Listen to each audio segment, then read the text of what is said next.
қарама-қарсы палатада бір апа жатыр, өтінен тас алғызыпты. Әй, бергеш деп маған. Мынандай 2 тас алыпты.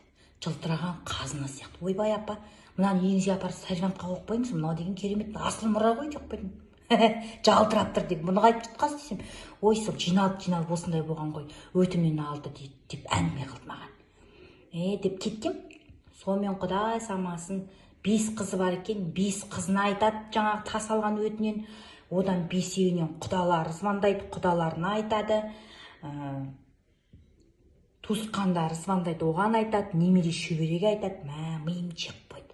Мынандай 2 тас кәдімгідей жылтырлық таудың басынан түскен тастарға ұқсайды. Әй, бұл жерде карантин ет әкеп жүрмеңдер, кіргізбейді. Жақсы қарап атыр. Қасында біреу қыз бар, әйтеуір әкеп береді суымды, анауымды, мынауымды. Әй, жаңағы тасты қалай көтеріп жүргенде, дие саулық жақсы. Апаға барып айтма, апа, әкеш анда тасыңды өзіңді видеоға түсіріп алайын. Мен ана инстаграмға сала салайық, соқтан көре салсын. Құда бар, жегжат, жырат бар, ауыл ағайын бар, айтамыз сол жерден көре салсын. Масқара ғой мына, кешке дейін ұйықтасам, дауысыңыз кетпейтін жерінен. Әлі қанша адам қайтасыз? Ой, әлі звондамаған ел жұртым бар дейді әлі. Ет алып бәрі келген десе, не қылып отыр дейді, мына жер карантин болып отыр дейді. Әйтсе мына жердің бәрін жайнатып жіберейін деп отыр ғой біздің қазақ. Ой, карантин болмаса больницаның медсестрасымен қоса біздің қазақ бәрін қарттып кетеді ғой. Шіркін, көңіліміз қандай ақ десеші. Ақ дастарханды жайып, ет сорпасын бұлқыратып. Осы. Ол кемпірге, қасындағы кемпірге біреу келмей қалса, абыройын біледі уже кемпірлер бір-біріне. Өзі қандай абыройы бар ма жоқ па деймін. Құда қайда, жек жатпайда, жыратпайда деп бір-бірімен шығады ғой. Жақсы болды, карантин кезінде ешкімде ет жемейді, больницаның тамағы жаман емес, ішіп жейді. Тойса тойды, тоймасаң өзің біл. Ет әкеп атқан ешкім жоқ. Қазір карантинге байланысты бәрін жауып отыр ғой. Кеш жарық қалайсыздар? Кешкі тамақ істейін деп дайындалып жатсыңдар ма, қатындар? Өля, біз больницада бар ғой, кешкі тамақты уже давно ішіп алдық қой. 5 пен 6 арасында ішіп алады бір жерде. Күн ұясына әлі батқан жоқ, ішіп алдық. Баяда ерте тамақ берсе, бұғаранға ағырлар күн ұясына батпайды, кешкі тамақ бер, таңға дейін құрындап шыға мәшілес. Апам айқайлап жүрді. Сол бекер емес екен ғой. Күн ұясына батпай ішіп алдық. Енді сағат 8 пен 9-ның ортасында мені бар ғой, бір шай қысады ғой.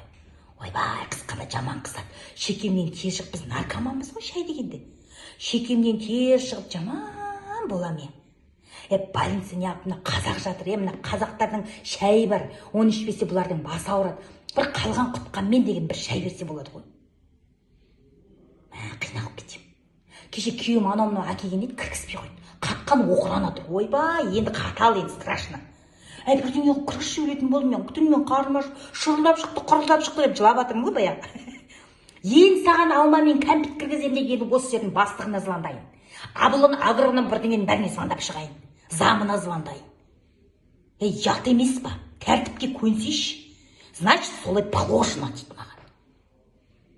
Мен қалай положено? Мен ертең араңа өле қалсам жақсы болады деп мен де қоймай жатырмын.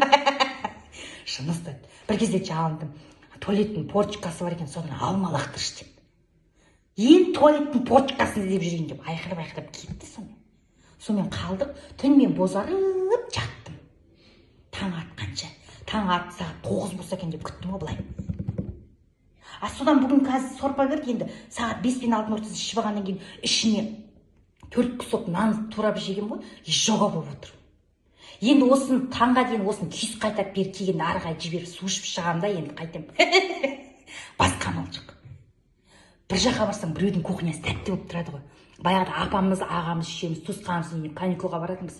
Ағам таңға түннің ортасында бәрі жатқанда, апа, нан дейді ғой, нан жегізі келеді. Апам жайлап бар кухнясынан нан әкеледі. Ағам жаңағы қытырлатып жейді. Апам таңға тұрып простинан далаға қағатын. Міне. Өзің үйінде не жеп жатқанын білмейді екен ғой. Қайта біз вроде мен тамақ ішпеймін, толып кетем деп айтамыз ғой. Тағысы тамақ қайта жейді екенбіз ғой. Анан қалған, нан қалған, анау-мынау лып-лып еткізіп жеп отырады екенбіз ғой. Міне, қазір түкі жоқ. Сол лыпылдап жейтін бәрін сағынып өлейін деп отырмын. Сондықтан үйде қайта-қайта шай ішіп, азған тозғанды қойып, денсаулықты күтіңіздер. Бағалаңыз ана кухняда қайта-қайта быж-быж еткізіп арасында етті ауызға салып жіберіп, балалардың қалаған алмасын жеп жүргеніңізді. Өшем үйіне ештеңе жетпейді ғой, не де болса.